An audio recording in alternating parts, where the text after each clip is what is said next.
আমার ছাদের এক কোণে এই কুল গাছটি আমি 2 বছর আগে লাগিয়েছিলাম।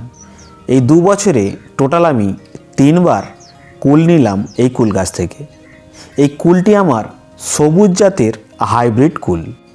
যদিও অনেকে সবুজ জাতের কুলের চাইতে লাল জাতের হাইব্রিড কুলটি ছাদ বাগানে অনেকেই বসাচ্ছেন।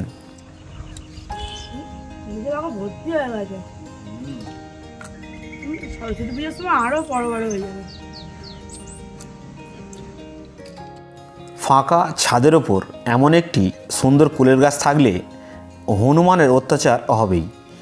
এখানে আমি কুল পাড়ছি আর উল্টো দিকে হনুমানেরা ওয়েট করে রয়েছে কখন আমি কুল পেরে নেমে যাব, মানে কখন আমি ছাদ থেকে নেমে যাব, তারপর তারা এসে ঝাঁপিয়ে পড়বে এই কুল গাছের ওপর।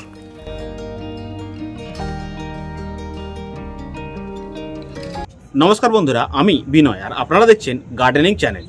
আজকে এই জানুয়ারি মাসে আমার ছাদ বাগানে অনেক কুলই পুরুষ্টি হয়ে গিয়েছে, সেগুলি আমি পেরে নেব। দেখতেই পাচ্ছেন আমার ছাদটি কিন্তু পুরোপুরিভাবে খোলা, যার কারণে আমার ছাদে প্রচুর পরিমাণে হনুমানের অত্যাচার হয় এবং আমি সেই কুলগুলি আজকে পেরে নেব। এবং কিছু কুল রয়েছে যেগুলো এখনও পুরুষ্টি হয়নি, সেগুলো আমি আগামী দিনের জন্য রেখে দেব। তো বন্ধুরা, আজকের আমি এই কুল পেরে নেওয়ার সাথে সাথে আপনাদের খুবই ভালোভাবে এবং খুবই পরিষ্কারভাবে আপনাদের বুঝিয়ে দেব যে আপনি ছাদ বাগানে একটি সুন্দর কুলের গাছ বসিয়ে কিভাবে তাকে পরিচর্যা করলে তাতে ভালো পরিমাণে আপনি কুল পেতে পারেন। তো চলুন বন্ধুরা, ভিডিওটি শুরু করা যাক।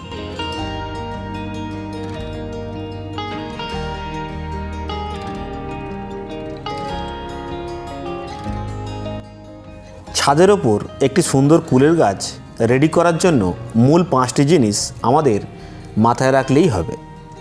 প্রথমত, গাছের মাটি কিভাবে আপনি রেডি করবেন।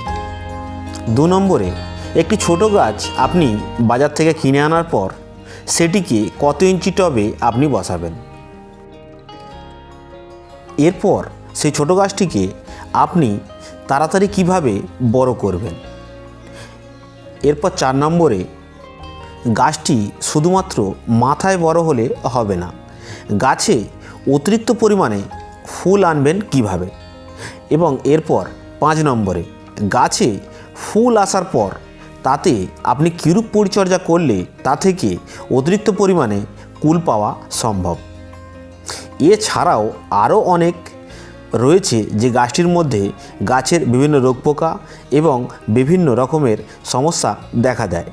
তবে এই রিলেটেড ভিডিও আমি এর আগেও আমার চ্যানেলে দেয়া রয়েছে, চাইলে আপনি সেখান থেকে দেখে আসতে পারেন। কুল গাছের মাটি তৈরির জন্য আমরা চেষ্টা করব সবসময়ই হালকা ঝুরঝুরে মাটি যেন হয়। হালকা ঝুরঝুরে মাটি কুল গাছের জন্য খুবই ভালো। তবে সব সময় কুল গাছ কিন্তু জল খায় না, তবে কিছু সময় অর্থাৎ গরমকালে এমন কিন্তু সময় আসে যখন কুল গাছে প্রচুর পরিমাণে জলের চাহিদা থাকে। তার জন্য আমরা হালকা ঝুরঝুরে মাটি তৈরি করে নেব এবং এই ঝুরঝুরে মাটি তৈরির জন্য অবশ্যই আমরা কোকোপিট পাইল করতে পারি, অর্থাৎ 40% থেকে 25% কোকোপিট দিলে ভালো হয়।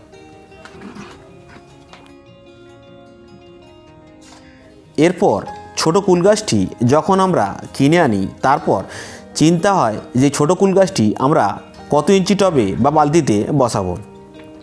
ছোট কুল গাছ কখনোই বড় কোনো জায়গায় বসানো ঠিক হবে না। ছোট কুল গাছের জন্য অবশ্যই 10 থেকে 12 ইঞ্চি বা 15 ইঞ্চি টব যথেষ্ট। এরপর বলি, কুল গাছটিকে বসানোর পর সেটিকে খুবই তাড়াতাড়ি অর্থাৎ দ্রুত তাকে বড় করবেন কিভাবে এবং তাকে সুন্দর তরতাজা করবেন কিভাবে। প্রথমত বলি, এই গাছের জন্য অবশ্যই আপনাকে মাসে একবার হলেও ফাঙ্গিসাইড স্প্রে করতে হবে এবং তার সাথে যে কোনো গ্রুপের পিজিআর আপনাকে দিতে হবে। তবে খুবই ভালো কাজ করে সাফ এই ফাঙ্গিসাইড এবং পিজিআর যদি বলি, তার জন্য রয়েছে সুপার সোনাটা এবং এর পাশাপাশি এনপিকে 19-19-19 এটিও আপনি দিতে পারেন। এটিও গাছের জন্যে খুবই ভালো একটি, যা গাছটিকে খুবই দ্রুত হেলদি এবং গাছটিকে খুবই ভালো পরিমাণে তরতাজা করতে সাহায্য করে। এরপর বন্ধুরা, গাছে অতিরিক্ত পরিমাণে ফুল আসার জন্য আপনি কি করবেন।